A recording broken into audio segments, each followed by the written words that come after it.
A week is a long time in politics, by Dr. Duncan Carmichael.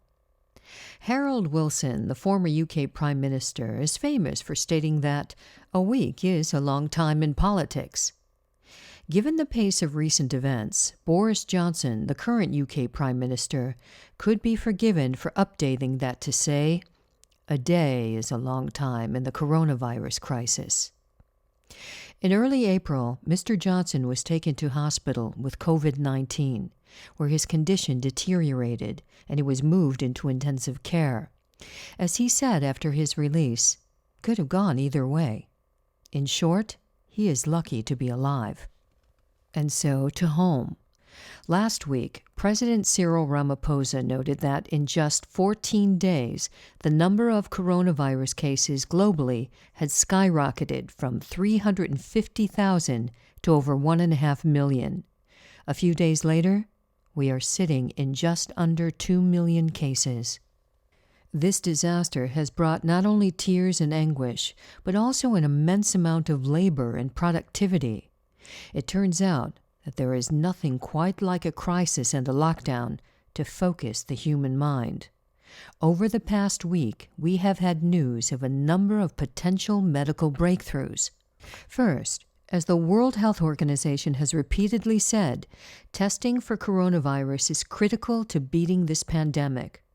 South Africa can do 5,000 of these tests a day, while countries like Italy can do 80,000 a day.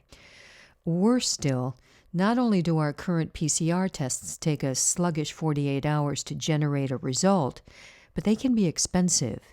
At a private laboratory, each test costs about 1,000 rand.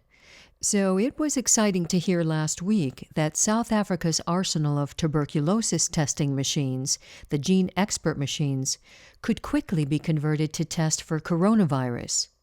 Each of the 180 machines could churn out 4 results every 45 minutes, which if they were to run 24 hours a day, would deliver over 23,000 results daily.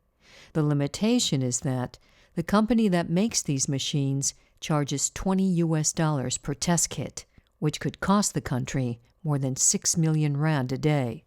However, as of the end of last week, Dr. Carmichael knows of 2 private distributors in the country in possession of an FDA-approved finger prick antibody test that costs only $5 a test and takes 15 minutes to get a result. This is just one example of how quickly the technology, and therefore the outcome of the coronavirus pandemic, can change. The second piece of potential good news came from the New York Institute of Technology, which reported that countries that had compulsory tuberculosis vaccination programs were faring much better in the coronavirus crisis than countries that no longer vaccinated. Portugal, for instance, vaccinates against tuberculosis and has a low number of coronavirus cases, while Spain does not vaccinate and has had a very high number of cases and deaths. Since 1973, everybody born in South Africa has been vaccinated, as were many born before then. Caution is warranted because the link is just an association and not proof, but theory is that the BCG vaccine may promote immunity against the virus. An international trial is underway to see if recently vaccinated health workers will develop some immunity to this virus. The third is that last week brought intriguing news about the antiviral medication remdesivir, which was originally developed to treat Ebola. There's some excitement that it might be useful against the coronavirus. Remdesivir has already been shown in the laboratory to have the ability to prevent the SARS-CoV-2 virus from replicating. Now, we have our first small human study suggesting that the antiviral medication might help to lessen the severity of the illness in coronavirus patients. Meantime, remdesivir is being studied further in the Global Solidarity Megatrial, a WHO project in which the 4 most promising coronavirus treatments are being tested in medical centers around the world. The final piece of good news is about a potential vaccine. Such a development would inoculate against the virus, at least until the virus mutated significantly, and is our best chance of getting life back to normal. Until now, experts thought it would take 18 to 24 months to develop an effective vaccine.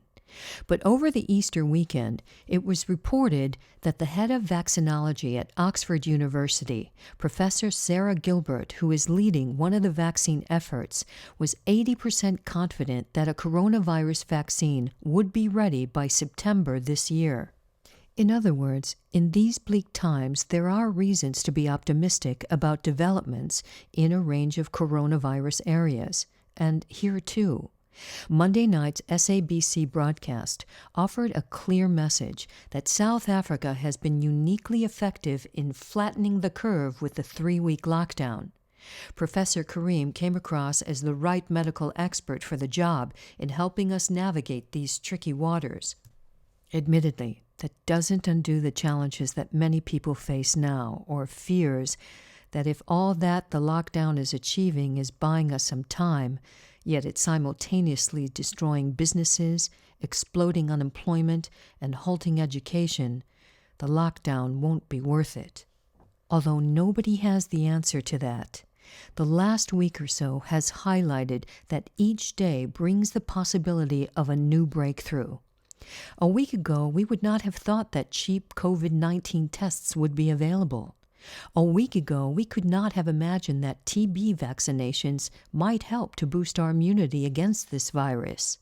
A week ago, we didn't realize that remdesivir would show promise in treating COVID-19 patients. And a week ago, we could not imagine that a vaccine might be available in 5 months. As each week passes, we get better at boosting people's immunity and get closer to finding a cure. As it turns out, a week is not only a long time in politics, it is also a long time in the global fight against the coronavirus pandemic.